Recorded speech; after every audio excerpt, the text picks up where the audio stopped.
Stampers, it's Kim Vogel with the Basement Bunch Stampers, and I'm here for another terrific Tuesday video. And today I'm going to share with you the swap card that I actually created for the Stampin' Up! Incentive trip. Last week you'll remember that I shared with you some swap cards that I received on my trip, and I had a handful of you email me and ask me what my actual swap card was. So today I'm going to share with you the beautiful card that I shared with others on the trip. Now if you haven't joined my mailing list yet, I encourage you to do so at kimsbasementbunch.com. I do Tuesday videos every single week, and there's always an opportunity to win something just by commenting on my video, and then I post the winner the following week. And I also have a Facebook page. If you search for Kim Vogel's Basement Bunch Stampers and join my group, I do Touch Base Thursdays at 7 p.m. Eastern Standard Time, and those videos I also give other things away as well for sharing my videos. So lots of opportunity for you to win some awesome Stampin' Up! Blog candy, as I call it. So today I want to share with you the suite of products that I use to do my swap card. It is actually one of my favorite product suites in our annual catalog, and it is called the Petal Promenade product suite. And so I'm going to share with you today the beautiful stamp set that I used, coordinating framelits that you see there as well. I also used those pretty petal pink rhinestones, coordinating with this beautiful paper, and I'm going to show you that paper up close and personal. The bundle price for the stamp set and framelits is only $45, so it's really a good price point. And there's also some Petal Promenade cardstock on the bottom there that you can purchase to make other cards that coordinate with this product suite as well. So I chose to use a piece of fresh fig cardstock. Now the neat thing is, I'm not sure if all of you know that in the back of the paper pack, when you purchase our paper, it will tell you the different colors that are being used in this. And one of them is fresh fig. And the designer series paper that I used has some fresh fig in it. So this is one of the patterns that I chose to use. Isn't that beautiful? And so that's why I paired it with fresh fig. So if you're ever looking for, and you're wondering what colors are included in it, you can always look on the back of those paper packs and it will tell you. So now I want to share with you these pretty floral patterns that I love. I absolutely love these patterns. And then on the back, there are some marble type patterns, which are good coordinating with these as well. So these are some of the florals. There's two more sheets that I will show you in just a moment, but I wanted to start with these first. And then on the back of these is some really nice marble textures. Look at how beautiful this one is right here. It looks just like a marble countertop. And then there's that one, and that one, and that pretty one. Now the last two sheets that I want to share with you, I think are even more awesome than what I showed you previously. Now some of my customers have asked me what to do with these. So this paper, you can kind of see it's got lots of little squares on here. Now these you can simply cut out and mat, do a little bit of stamping, and that you can adhere to the front of a card, and you'll have an instant card. And the same with these. These are cut perfectly to be our note card size. Now I'm doing some fun things with this paper for an upcoming Stampin' Up! Retreat that I'm doing. Well, actually it's a 12-hour scrapbook card making crafting retreat in a couple weeks, and I'm actually offering I'm calling it a retreat in a box, that you can purchase all of the products that I'm going to be giving everyone, all of the make and takes, all the little handmade gifts that I'm going to be making. So there's information about that on my website at kimsbasementbunch.com. I do have a couple kits left if you're interested, and you'll be able to actually see firsthand in those make and take kits some of the cards you'll be able to make, because this is actually some of the paper I'll be giving away to my customers who purchase that. Now this strip here along this end could easily be cut off and be used as a header for a scrapbook page. Love it. This paper is gorgeous.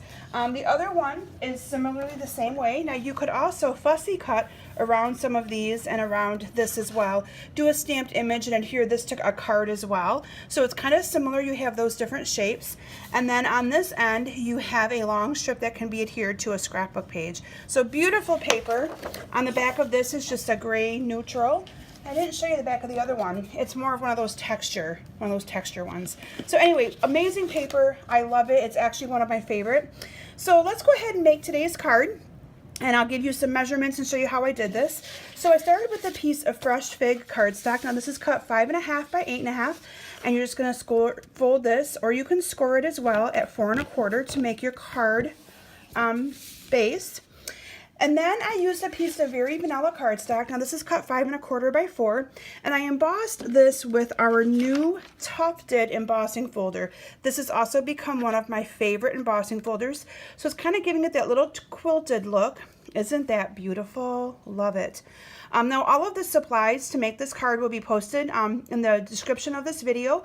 Also, there'll be a complete blog post over on my blog for you to be able to order all of these supplies to make this card yourself. There's a host code there, and if you purchase on the host code, you will be in the drawing for a free stamp set this month. So with that, this is cut 5 1/4 by 4, and I embossed it with that tufted embossing folder. And then we're just going to adhere this to the front of the card using some snail adhesive. Yes, you've all heard me correctly. I know I always use fast fuse, but I have gone back to our snail. It works just as well. And yes, I had a love relationship with that fast fuse, but it was time to part with it since you guys can no longer purchase it. Now this piece is cut 5 1/4 by 2, and all of these measurements will be in the description of my video, as you're probably seeing it there.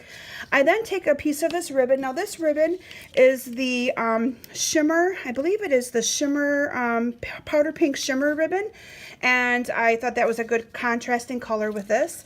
And so what I'm going to do is I'm just going to cut a piece of ribbon long enough to fold around those edges. So this is how I adhere my ribbon. I then use glue dots. And I'm just going to put these on here like so, bringing up a glue dot with each one of them.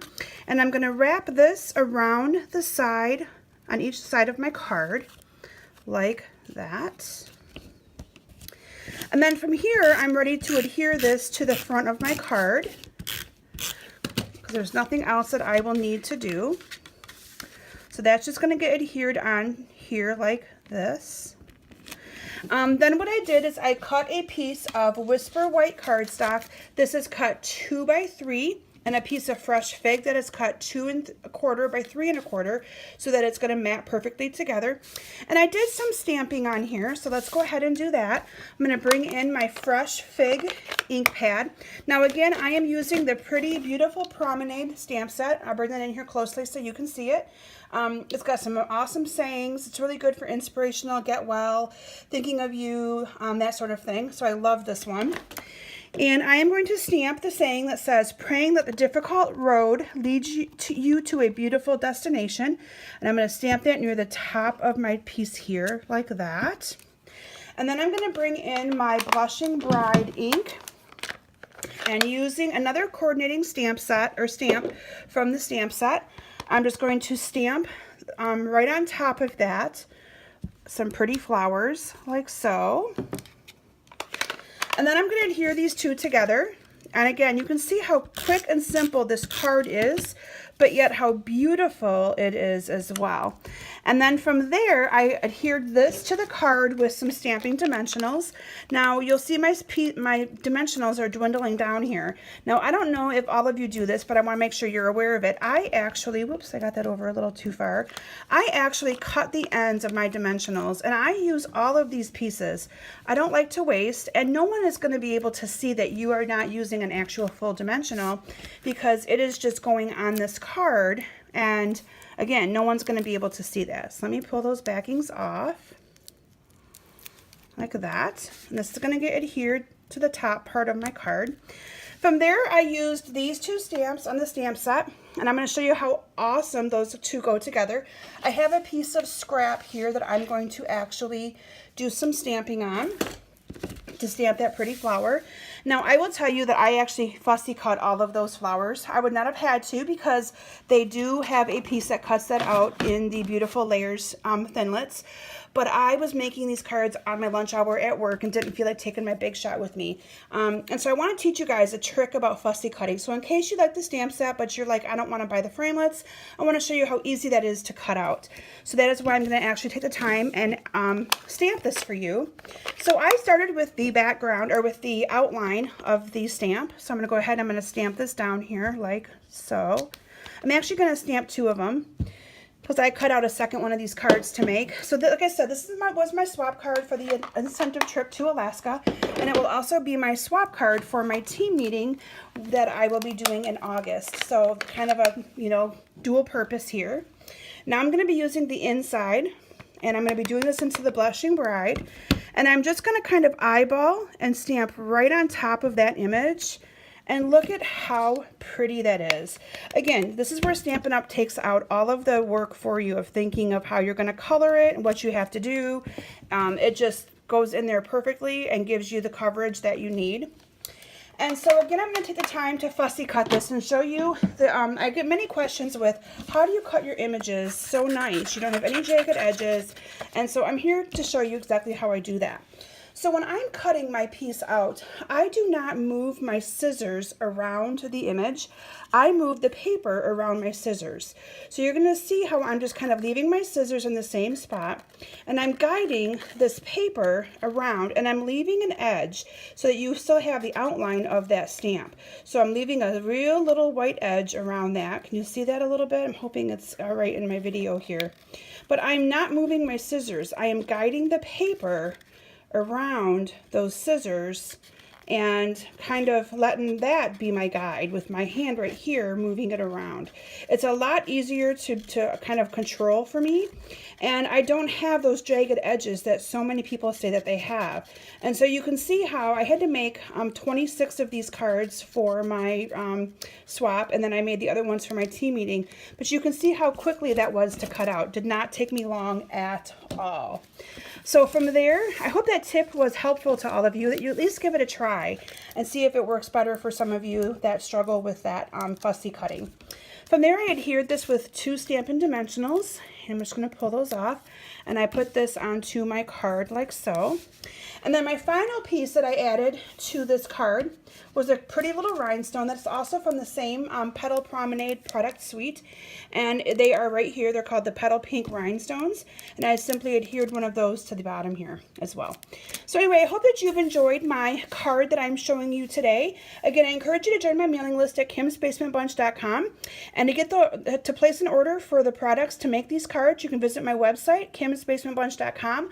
There's an order button that will take you to my Stampin' Up! Online store, and in the description of this video is all of the item numbers and supplies that you will need to make this card. So I hope you consider adding this product suite to your stamping collection, and I can't wait to see some of the things that you create with it. Have a great day. Bye.